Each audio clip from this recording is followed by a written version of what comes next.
Fear is the silent architect of your life. It hides behind your daily choices, your missed opportunities, your silence when you should have spoken. It's not loud, it's subtle. It doesn't say run, it whispers, not yet. And most people don't even realize they're obeying it. You think you're scared of failure, of rejection, of being seen? No. What you're really scared of is seeing yourself fully. Because deep down, you know you're not living at your full capacity. Carl Jung knew something most people still don't understand. The most terrifying thing is to accept oneself completely. Carl Jung. Think about that. You're not just afraid of failing, or being judged, or taking risks. You're afraid of what happens if you stop pretending, if you stop hiding behind excuses, and finally face the full truth of who you are, your brilliance, your darkness, your potential. Let's make it real. Ever stayed in a relationship that felt wrong, but told yourself, it's safer than being alone? That's fear. Ever avoided sharing an idea in a group because you didn't want to look stupid, even though it burned in your chest? That's fear. Ever scrolled your phone for hours to avoid starting something important? That's fear too, but dressed up as procrastination. Carl Jung believed that fear isn't always just emotional, it's spiritual. Fear arises when we live disconnected from our deepest self. When we refuse to integrate the parts of us we've buried, our pain, our anger, our desire, our strength. Instead of facing them, we push them into the unconscious. And that's where the danger begins. Because, as Jung warned, until you make the unconscious conscious, it will direct your life, and you will call it fate. In other words, your unacknowledged fear becomes your master. It chooses who you date, what you pursue, how far you go, and how you feel about yourself, without you even realizing it. That's why fear feels like fate. That's why you keep sabotaging yourself, because the real battle isn't out there, it's in here, inside the parts of yourself you've never dared to face. And that's exactly what we're going to uncover today. Not fluffy advice, not surface-level motivation, but deep, raw psychological truth that Jung left behind, a roadmap to confronting and destroying fear from the inside out. So if you've ever felt stuck, paralyzed, or haunted by the question, why do I keep holding myself back? Stay with me, because what you're about to learn could finally set you free. First of all, fear isn't the enemy, it's the messenger.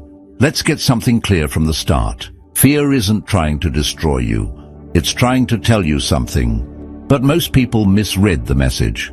You feel fear before stepping on stage, before telling someone how you really feel, before starting the business, or ending the relationship, or setting a boundary.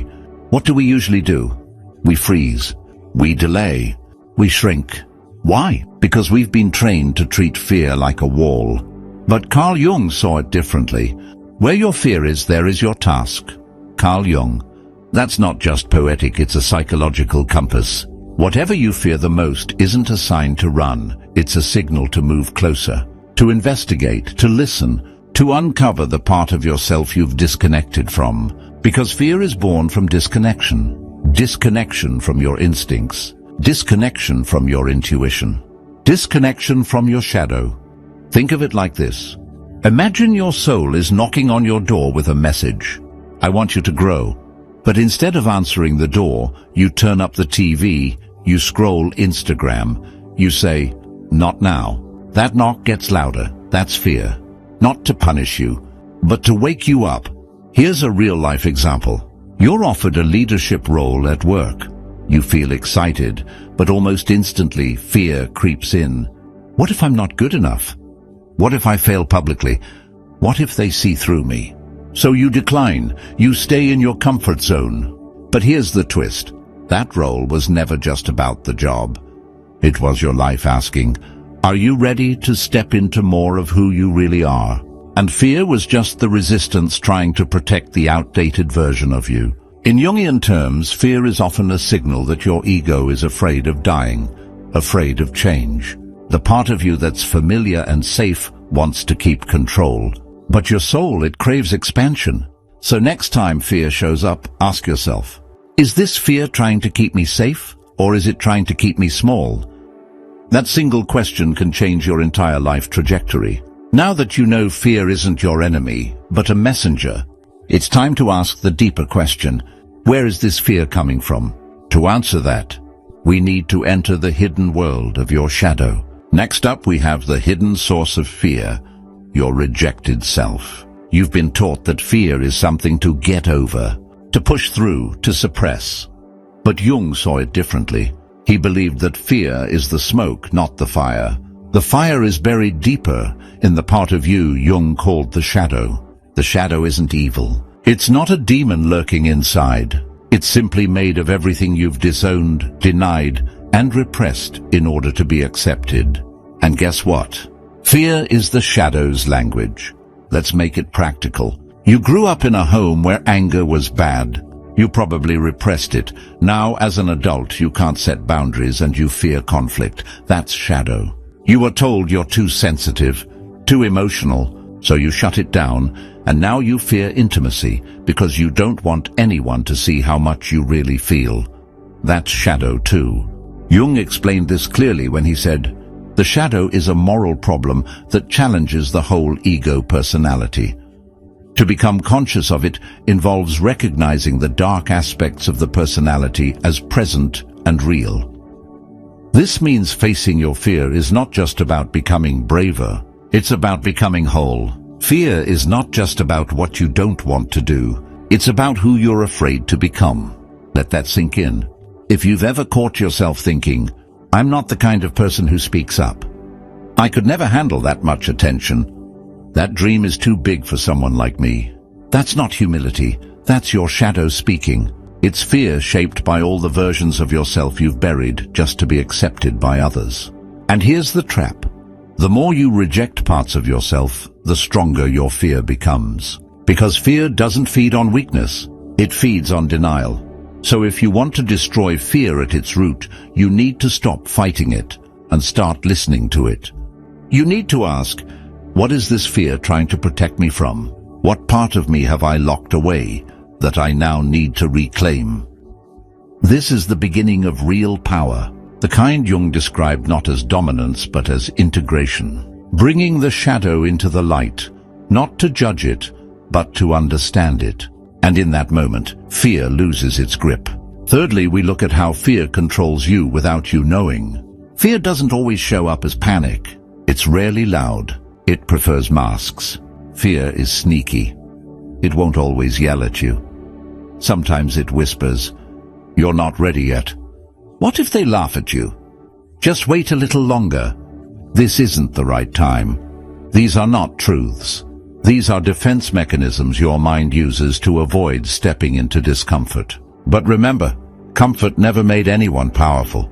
In fact, Jung warned us that fear often hides beneath the things we call normal. It wears the face of procrastination, perfectionism, people-pleasing, even logic. And if you're not paying attention, you'll mistake fear for just being careful. Let's break down a few common disguises. 1. Fear as overthinking. Ever stayed up all night playing mental chess about a simple decision? Fear isn't always screaming, "Don't do it!" Sometimes it whispers, "But what if it goes wrong? What if they judge you? What if you regret it?" That's not strategy, that's paralysis. Fear doesn't want clarity, it wants delay. Thinking is difficult, that's why most people judge. Carl Jung. We overthink to avoid taking action, but action is the only thing that kills fear. 2. Fear as perfectionism. Do you tell yourself, "I'll launch the project when it's perfect. I'll speak up when I know exactly what to say. I'll start when I feel fully ready"? That's fear dressed in ambition. Perfectionism is just fear of being seen as not enough. Jung would say, your ego is trying to protect your self-image from being bruised. But perfection is a myth, and every time you wait for it, you're teaching your brain that your fear is in control. 3. Fear as people-pleasing. This one hits deep.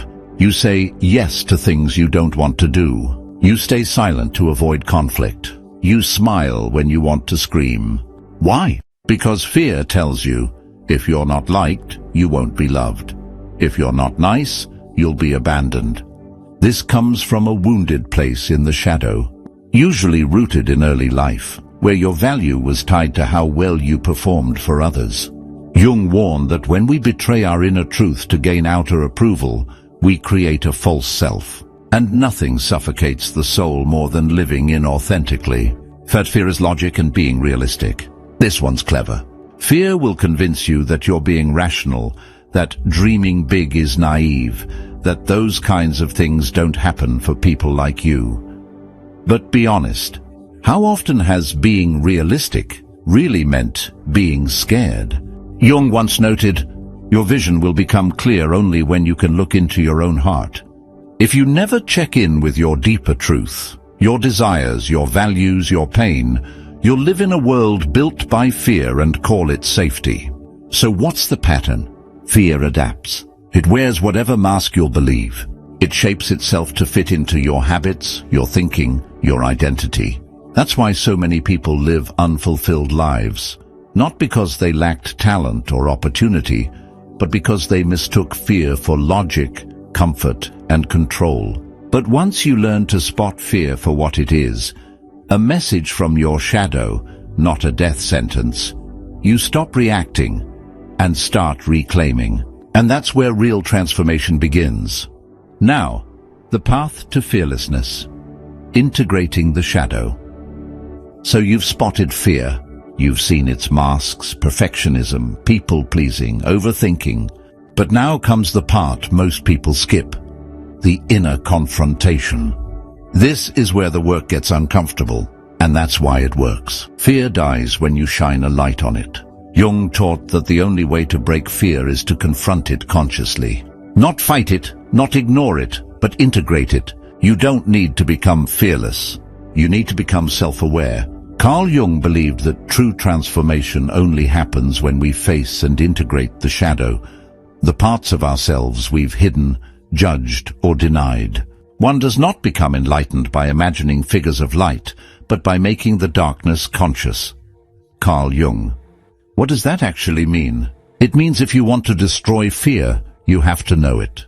Name it, sit with it, talk to it. Not as an enemy, but as a messenger. Because fear is always protecting something fragile, something you haven't fully owned yet. Here's how integration actually works in real life. 1. Name the fear. Start by writing down exactly what you're afraid of, not in general terms like failure, but specifically, I'm afraid of looking stupid when I speak up. I'm afraid people will stop loving me if I show my true emotions. I'm afraid I'm not enough to chase that dream. When you name the fear clearly, you take it out of the shadows and into the light. You begin to disarm it. 2. Identify the origin. Ask yourself, where did I learn this fear? What moment? What person? What experience planted that seed?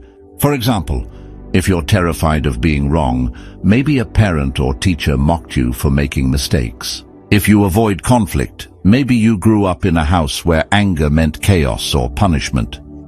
These moments live in your subconscious, and until you meet them again consciously, they'll keep running the show. 3. Reclaim what was rejected. This is the most powerful step. Ask, what part of myself did I abandon to survive? Maybe it was your voice. Maybe your assertiveness. Maybe your playfulness, your ambition, your creativity. Jung believed these rejected parts don't disappear. They go underground. And until you bring them back into your identity, you'll always feel divided and afraid. So how do you reclaim them? You practice showing up as your whole self, bit by bit. Speak when your voice shakes. Say no when it terrifies you.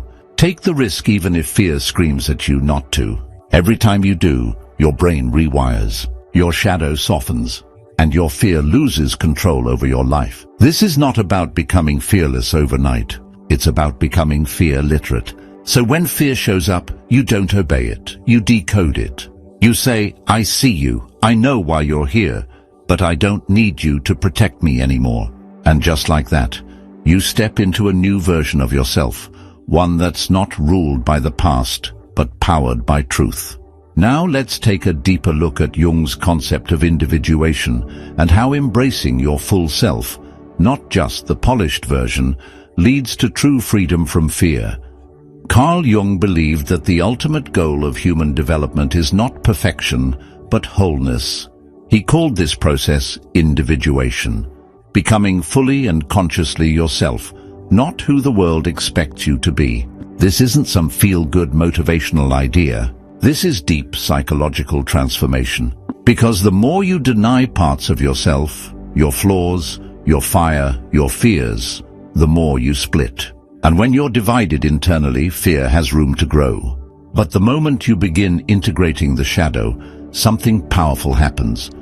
You stop being at war with yourself. And when you're no longer fighting your inner world, the outer world loses its power to intimidate you. Let's get real for a moment. You've probably been taught to chase love, validation, or success by becoming better, more polished, more likable, more together. But what if the real path to peace is not by becoming better, but by becoming more you? Jung explained it perfectly.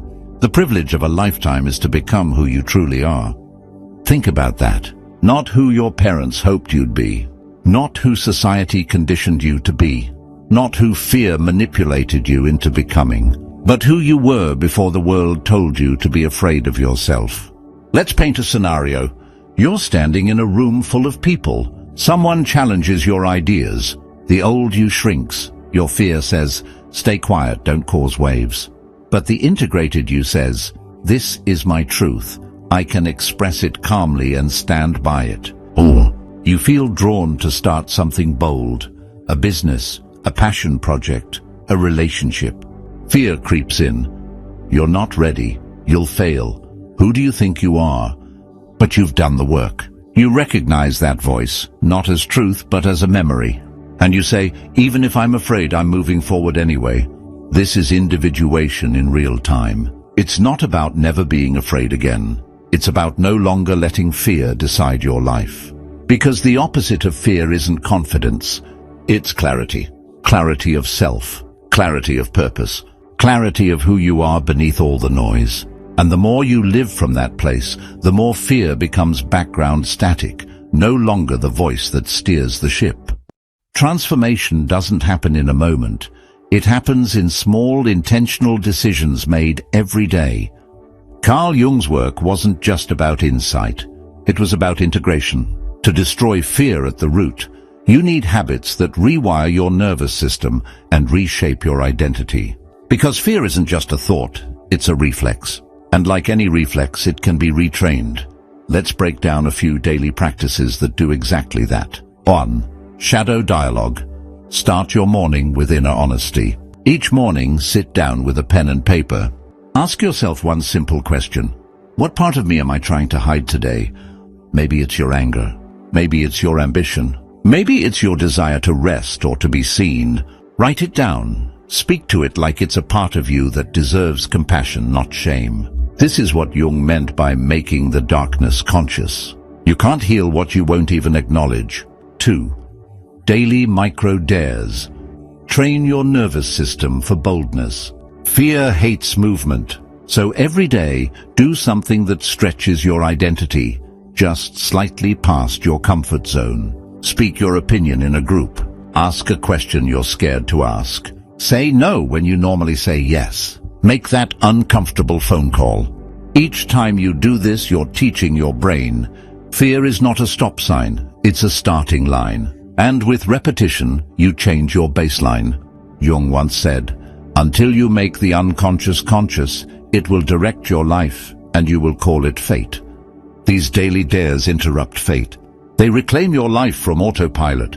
3. Self-reflection at night. Track your patterns. Before bed, reflect. When did fear show up today? Did I obey it or challenge it? What would my higher self have done differently? This isn't self-criticism, it's self-study. And over time, it builds massive emotional intelligence. You'll begin to notice patterns in how fear moves, what triggers it, when it shows up, what it whispers. And once you see a pattern, you can change it. 4. Reconnect with the body. Because fear lives there. Jung believed the psyche and body are deeply connected.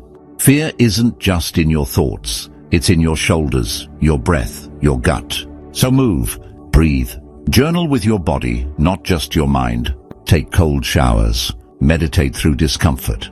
Dance, stretch, walk in silence.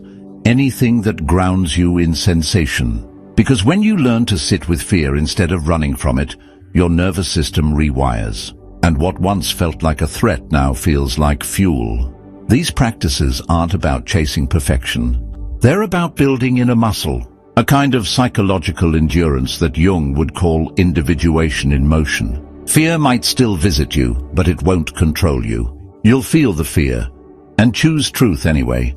You'll hear the doubt and act anyway. You'll sense the old reflex, but respond with the new self. Here's a truth that most people never hear. The very thing you're most afraid of is usually the gateway to the life you're meant to live. Carl Jung didn't see fear as something to eliminate. He saw it as a psychological signal, pointing you toward what your soul is ready to integrate. Fear, he believed, doesn't arise around things that don't matter. It shows up around things that touch your identity, your desire, your growth. That's why we often feel the most fear around speaking our truth, loving fully, creating something original, setting boundaries, stepping into leadership. We tell ourselves we're not ready. But what if the fear is there because we are? Let's flip the script. Instead of asking, how can I get rid of this fear? Ask, what is this fear protecting me from that I'm finally strong enough to face? This is where Jung's concept of the self comes in. Not the ego self, but the greater self, the totality of who you are meant to become. And here's the thing, the path to that self is always through the fire. There is no coming to consciousness without pain. Carl Jung. Your ego wants safety. Your soul wants expansion. And fear is the friction between the two. Let's get real. That dream you're too afraid to say out loud, that's where your calling is. That truth you've been avoiding because it might break things, that's where your healing is. That side of yourself you've been hiding to keep the peace, that's where your power is. You don't need more confidence. You need more alignment with what's real. Fear tries to keep you small, silent, and compliant. But once you realize that the fear is pointing to what matters most, everything changes. You stop running away and start leaning in. Let me paint you a quick scenario. You're offered a new opportunity, something big. Your heart races, your hands shake, your mind screams, you're not ready. But then you remember what Jung taught. The cave you fear to enter holds the treasure you seek. You walk in anyway, afraid but awake, exposed but empowered. And what happens? You grow. You shed the old skin. You start becoming the version of yourself that fear tried to keep buried. By now you've seen that fear isn't your enemy, it's your teacher. And Carl Jung didn't want you to conquer fear in the way society tells you, by becoming tougher, louder, more dominant. He wanted you to understand it, to listen to it, to walk through it, because fear often guards the entrance to the most sacred parts of yourself, your truth, your power, your destiny. Let's go back to where we began. You don't destroy fear by pretending it doesn't exist. You destroy it by meeting it with awareness, by dragging it out of the shadows and holding it in the light of consciousness. One does not become enlightened by imagining figures of light, but by making the darkness conscious. Carl Jung. This journey isn't about perfection, it's about integration. It's about becoming whole. When you stop hiding from fear, it loses its grip. When you embrace your shadow, it becomes your strength. When you listen to your deepest instincts, they lead you home, not to who the world wants you to be, but to who you truly are. So next time fear shows up, don't shrink, don't run, don't numb. Pause. Look it in the eye and ask, what truth are you trying to show me? Because when you face fear consciously, you don't just become braver, you become free. If this message hit you deep, don't just watch and scroll, act. Drop a comment below, I'm ready to face my fear. I read every single one, and your words might just inspire someone else today. Make sure to subscribe if you want more unfiltered wisdom from Jung and other great minds. And if you're serious about inner growth, tap that bell, because we're just getting started.